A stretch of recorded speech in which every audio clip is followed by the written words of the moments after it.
Yo, what is up, boys and girls, chess enthusiasts, and Clash Royale enthusiasts, I guess, because apparently there's some Clash Royale and chess event going on. And greetings to any possible IHSA officials out there. Please don't sue me for identity theft. My name is Johnny Chang, and this is going to be the first video of the IHSA High School Chess YouTube channel.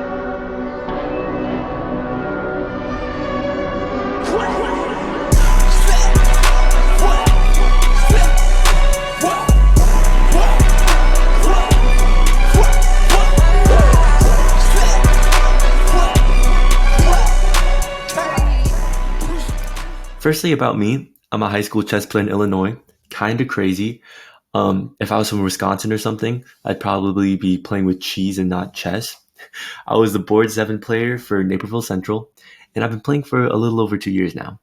I went 4.5 out of 7 at state and helped my school finish 8th place. Now, after the IHSA state chess tournament ended, I was invited to the IHSA chess Discord server created by Sanjis from New Trier and Rishi from Neuqua Valley. I've known these guys for like half a year now, but I still don't know their last names. I guess that's the beauty of meeting people online. I can't even entirely confirm they're high schoolers, but I hope they are. Anyways, over this past summer, we had a huge online summer league with 8 teams and some creative names.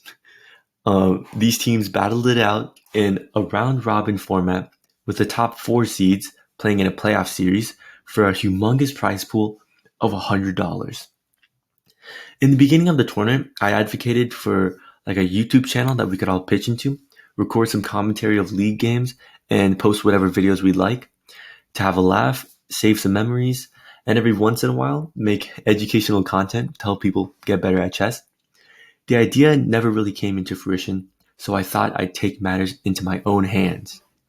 My goal is to hopefully post here regularly, and I hope we can get some people to make their own videos, which I can put on this channel.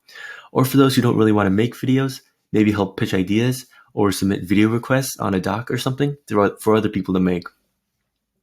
I can also help edit any raw footage, and I guess the goal is to get 1,000 subscribers by the end of the school year when I graduate, and I'll pass the channel down to the next generation of Illinois high school chess players. But that's probably getting a little too ambitious. By the way, before we start, to any high school chess players in Illinois watching this, if you want to join the Discord server, I'll put a link in the description below. I've always wanted to say that.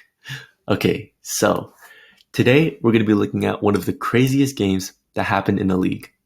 This was nominated for the Zero Elo chess category by Sanjay, so if anyone gets offended, blame him.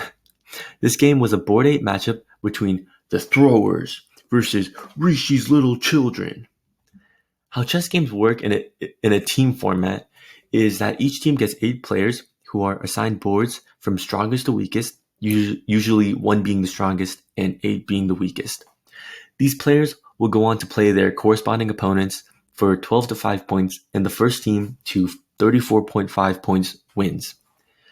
Now from the Throwers, we have Casper from Fenton High School, boasting a rating of 1,000, playing the white pieces, going against Nadardeep from Glenbard West, representing Rishi's Little Children with a rating of 1660.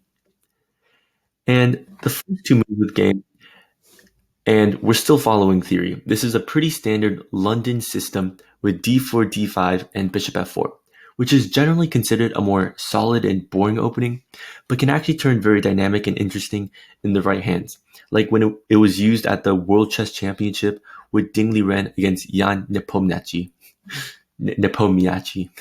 It can also get very interesting in the hands of high school chess players who don't know theory. I think there's a pretty good free course on the London in Chessable by Alex Banzea for anyone who wants to learn the opening. So already on Black's second move, we get an inaccuracy with knight c6. Now, why is this an inaccuracy?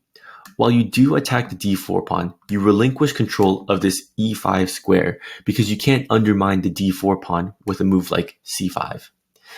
So, and in this position, moving the f pawn is pretty risky if you want to fight for the e5 square, mainly because there's a lot of queen checks and attacks on this weak diagonal.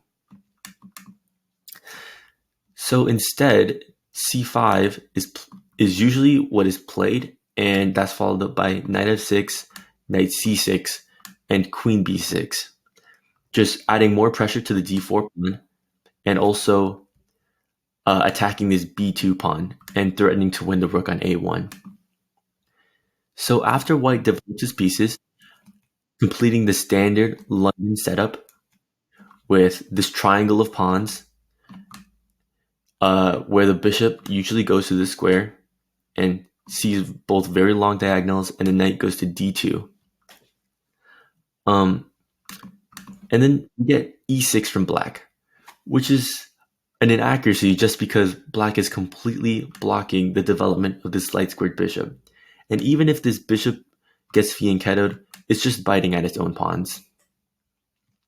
The better move here was knight h5, attacking this dark squared bishop and threatening to trade it, because usually bishops are worth slightly more than knights, like maybe 3.15 to 3, just because of their range and speed. Bishops can also control more squares if they're placed in the right position. So after the players make some moves here, create some more pieces, black ends up with the bishop pair, which is a static advantage that's pretty nice, and white continues to prod at black's position. One thing I would recommend for these players and people at their level is to play more safely and solidly. Something like castling and thinking of a plan. Their chess right now is just one move threats and respecting those threats, which is not really strategically that good. So after a couple more moves, rook goes to a7, which is an interesting move. I don't really know where the rook is going with that. Usually b8 is better because you got some ideas pushing the pawn and your rooks are still connected. But I guess the idea of rook a7 is to play rook c7 and kick this bishop out. There we go. Castles by white is also a pretty good move. Even though Lichess says it's an inaccuracy, I can't really fault them for this. I also think I would play castles in that position. And now we get b5 from black, just completely blundering this c5 pawn. And white doesn't even take. He plays knight e5, and this is where the fun starts. Black plays rook d6, blundering the c5 pawn again, but now with a tempo on the rook. And this is a brilliant move, or should I say brilliantly bad. The evaluation is also +6 given some time, and white declines his gambit with a counter blunder, b4. He's too scared to let black cook. But black was having none of that and locks up the position with c4, the third blunder in a row. And apparently the winning idea here is to play a4 and threatening to take this pawn because black can't take back with his pawn. Otherwise, he would lose the rook. And through this open file, white can just completely infiltrate black's position and positionally decimate. Of course, white has other plans. And after c4, he plays queen f3. And suddenly black is better again because he can chase the bishop with rook c7, and after bishop a8, the king escapes, and the king is pretty safe here, while this bishop is just completely dead. So both players are just straight tripping on each other's moves, and they're failing to look at the position objectively. But black plays here another interesting move, g5, gambiting another pawn, and after f takes g5, the idea here is to just trade queens, and you play bishop takes knight here, just completely removing the defender of the bishop, and now you can take the free, and you're up a minor piece, which is winning. So after g5, white plays one of the top moves in the position, actually, queen h5, attacking both weak pawns, and in turn, black sacrifices the queen. Blundering his queen for no reason at all. It's just completely free. So, of course, knight takes queen, and pawn recaptures. And either pawn here is good for white. Given some time, the engine says is plus 12, so this game just has to be over, right? But just wait. So, white captures this pawn, and black plays king d8, kind of x-ray defending his bishop here. Bam. And white just continues to protect the king. He picks up the bishop here, and in one move, hangs the queen. I don't even know what's happening here. Keep in mind, black only has 8 seconds on the clock, and white had 1 minute and 6 seconds to make a semi-decent move. Another lesson for beginners is to take your time to double check your opponent's powerful moves, which are checks, captures, and attacks, along with your own. The only reason black is still in this game is because the format is 10 plus 3, meaning there's an additional 3 seconds to your clock every time you make a move. So what happens in the game? Bishop e8. Black picks up the free queen. And it's still winning for white after f takes g5, just because white is up 2 points of material, and in an endgame, those pawns become really valuable.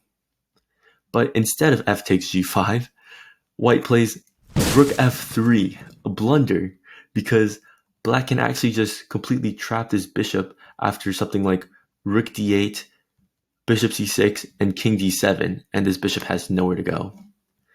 But what happens in the game is rook c7 instead of king c7, which is interesting. And suddenly it's close to equal because white has enough initiative to get 3 pawns for the bishop, and black taking this bishop, forcing him to take instead of sacking your own bishop, wastes another tempo, which gives white some more initiative. But instead, they play bishop takes d5 here, blundering in the process, just because g5 is a crazy move here. Either you put the rook in jail, and after takes, obviously this bishop defends the pawn. And if rook doesn't go there and just retreats, white can make absolutely no progress in the position. Either way, I did not expect black to find that move. So instead we have e takes e5 and f takes g5, and a rook and 3 pawns versus rook and bishop endgame, which at this level could end in a draw given perfect play. However, these guys are far from perfect. And after a couple moves, black tries to bring his king into the game with something like rook a7, which is kind of the wrong direction for getting an active king. And while generally getting an active king is a good thing in endgames, in this case it gives white a little too much time to push his pawns. With his pawn majority here, it's 3 versus 1. And even though these pawns are doubled, if he can trade off this pawn, a 2-on-0 is just completely unstoppable in this endgame. But instead of pushing his pawn majority like he should have, instead he just completely blunders a pawn. So after g takes h5 and pawn recaptures, rook takes g5 is just completely free. And then eventually, white ends up blundering a rook. He probably thought that like rook takes rook, king takes rook, and it's just an equal trade, right? Probably missing that the bishop also sees the rook here. So Casper may have just completely collapsed under time pressure, but the game couldn't have ended like that, right? Well, sadly, at the 1660 level, this is more than enough material to convert. So after he does so with some low-key sus endgame technique, sacking a pawn here, alleviating the emotional damage, eventually Nadardeep is able to promote to a queen and puts an end to the madness with queen f6 checkmate. This game was just absolute pandemonium, 13 blunders overall, and more average cent to pawn loss than accuracy. Obviously, there was some time trouble and stress with it being a league game, but the Nadar in Nadardeep means swim in Spanish for a reason, because he's the only one who stayed afloat after that blunderfest. Just a complete masterclass by him. props to both players, and I hope this video helps a little bit in understanding their mistakes. I hope they'll both improve by the next time they get featured on this channel, which I'm sure will happen. And that'll be all for now. We might do an IHSA chess Discord lore video, maybe some variants or more, so stay tuned. Remember to like, subscribe, and smash that dummy thick bell. See you next time, and Johnny out.